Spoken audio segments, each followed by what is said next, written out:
Hello guys, ఎలా ఉన్నారు అందరూ? నేనైతే సూపర్ ఉన్నాను.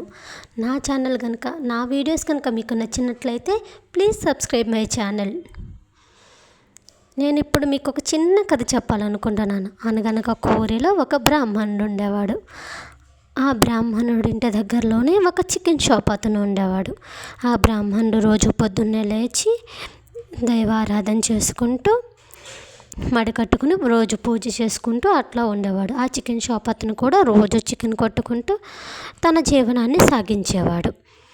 అయితే ఈ బ్రాహ్మణుడు ఏమనుకునేవాడు, రోజు ఆ చికెన్ షాప్ అతన్ని చూసి చిచ్చి ఎలా కొడతారు, జీవుల్ని హింసించడం పాపం, ఎలా తింటారో ఏంటో, ఎలా కొడతారో ఏంటో అని ఎప్పుడూ అసహించుకుంటూ అతన్ని చూసి చిచ్చి అనుకుంటూ వెళ్ళిపోయేవాడు. కానీ ఆ చికెన్ షాప్ అతను మాత్రం ఒక చిరునవ్వు నవ్వి తన పని తను చేసుకుంటూ ఉండేవాడు. అలా కొద్ది రోజులు గడిచాయి. చాలా అలా అలా కొడుతూ అలా జరుగుతూ ఉంది.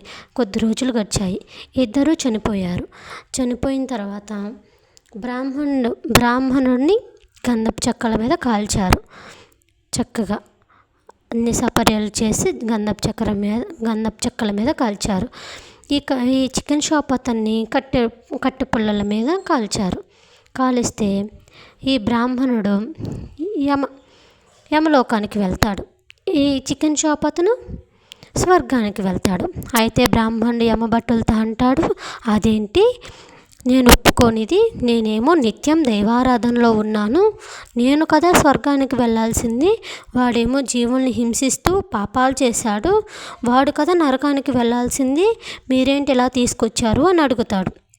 అప్పుడు యమభటులు అంటారు, మీరు అవును స్వామి, మీరేమో ఎప్పుడూ దైవారాధనలో ఉండాలి, అది మీ వృత్తి, కానీ మీరేం చేశారు, మనసు మొత్తం ఆ చికెన్ షాప్ అతని మీద పెట్టి వీడేంటి ఇలా అని అతన్ని అసహించుకునే దగ్గరే ఉన్నారు. మనిషి అయితే దేవుడి దగ్గరలో ఉన్నాడు, కానీ మనసు మొత్తం చికెన్ షాప్ మీదే ఉంది.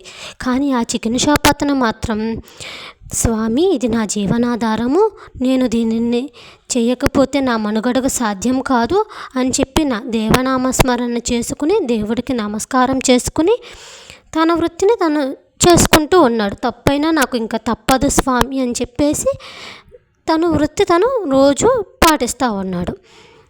మీరేమో మీ వృత్తిని మానేసి ధ్యాస మొత్తం చికెన్ షాప్ మీద పెట్టి మనిషి మాత్రమే దేవుడి చెంతనున్నారు. ఇలా చేయడం వల్ల మీరు నరకానికి వచ్చారు, తను స్వర్గానికి వెళ్ళాడు అని చెప్పారు. ఇప్పుడు దీనిలో మనం గ్రహించాల్సిందేంటి, మన పని మీద మనం కాన్సన్ట్రేట్ చేయాలి. పక్కన వాళ్ళు ఏమనుకుంటున్నారు, పక్కన వాళ్ళు చదివేస్తున్నారేం, పక్కన వాళ్ళు చూసేస్తున్నారు, ముందు మనం మొత్తం పూర్తిగా కాన్సన్ట్రేషన్, మనసు ఒక చోట, మనం ఒక చోట కాకుండా పూర్తి కాన్సన్ట్రేషన్ మన భవిష్యత్తు మీద పెట్టినట్లయితే మనం సక్సెస్ అవుతాం, మనం ముందుకు వెళ్తాం. వాళ్ళ మీద ఒకలాగా వాళ్ళ మీద పెట్టి మనం ఉత్తి మనుషులం నడుచుకుంటూ వెళ్తే మనం ఎలా సక్సెస్ అవుతాం? ముందు మనం సక్సెస్ అవ్వాలంటే మన మైండ్ మొత్తం